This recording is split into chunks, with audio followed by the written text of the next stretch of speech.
د مړي خېټې ته لږ فشار ورکړل شي چې سر یې راجیب کړي او خېټه یې زور کړي چې د دې سره د مړي په بدن کې اضافي مواد دا راووځي، اضافي نجاست ووځي.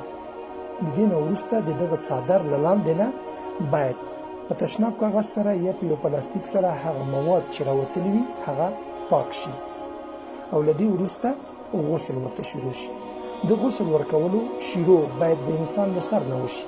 لومړی یې سر ومینځل شي، د هغې نه وروسته په یو لنده ټوټه باندې د خوله، غاښونه، پوزه او غوږونه دا پاک کړل شي او سر او مخ یې دا په صابون یا د بیرو په پاڼو سره ووینځل شي. له دې وروسته مړی باید له سر نه تر پښو چې مخامخ پروت ده باید لومړی په صابون یا په د بیرو په پاڼو باندې دا ووینځل شي، داسې ووینځل شي چې یو ځای هم وچ پاتې نه شي. له دې وروسته مړی ښی خواته تاو کړل شي او د ښی خوا تاولو نه وروسته د ده لاس د ګوتو تر څوکو نه تر تخرګه پورې دا ووینځل شي. همدا ښی اړخ یې د مخې او د شا له خوا نه ووینځل شي. بیا مړی ډېر په ارام سره په خپل ځای بېرته اوار واچول شي او بیا چپې خوا ته تاو کړل شي.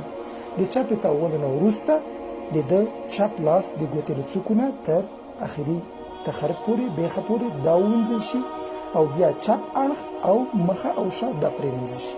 د دې نه وروسته باید ارام په تخته واچول شي. همدغه طریقه لومړی یا په صابون یا د بیرو په پاڼو باندې یعنې د هغې په اوبو باندې وینځل شي. له هغې وروسته نه په ساده او پاکو اوبو باندې او له هغې وروسته په اخره کې په اوبو کې کافور یا عطر ګډ شي او په هغې ووینځل شي 3 ځلې. ډېرې طریقې شته، یوه طریقه مو په ذهن کې کېږدئ، ټولې صحیح طریقې دي. په همدې طریقې سره د مړي غسل تکمیل شو، پوره شو. دا د غسل طریقه 15 دقیقې وخت نه نیول کېږي. دا طریقه یاده کړئ، دا اوس یاده کړه، خپل ملګرو ته، خپل فامیل ته، همدا نن ټولو ته یې ور زده کړه. چون موږ و تاسو باندې لازم ده چې خپلو خپلوانو ته موږ غسل ورکړو. متاسفانه چې نن سبا نه په مکاتبو کې، نه په مساجدو کې، نه په مجلسونو کې، په هیڅ ځای کې دغه طریقې نه ښودل کېږي. موږ او تاسو اکثره 90% ځوانان او ښځې د دې طریقې نه محرومه پاتې ده. مسؤلیت یوازې د ملایانو، د جومات د امامانو یا هم د سپین ږیرو په غاړه پروت دی. دا طریقه زده کړئ، دا ویډیو شیر کړئ، په دې نیت شیر کړئ چې که ستاسو دغه ویډیو نور څومره ستاسو ملګري وګوري هغه ټول د دغه ټولو په اجر کې ته شریک یې. ځکه رسول الله صلی الله علیه وسلم فرمایلي وایي چا په داسې وخت کې چې زما په امت کې یو سنت مړ او ورک وي دا یې را ژوندی کړو نو الله به د یوه شهید اجر ورته ورکړي.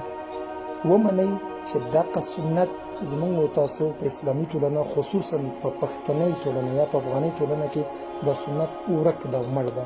کوشش وکړئ نشر یې کوئ، په اجر کې ځان شریک کړئ او ټولو ته یې ورسوئ. السلام علیکم ورحمة الله وبرکاته.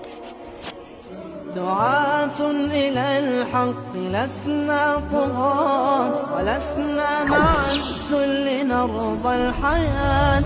تعالوا إلى الخير يا مسلمون.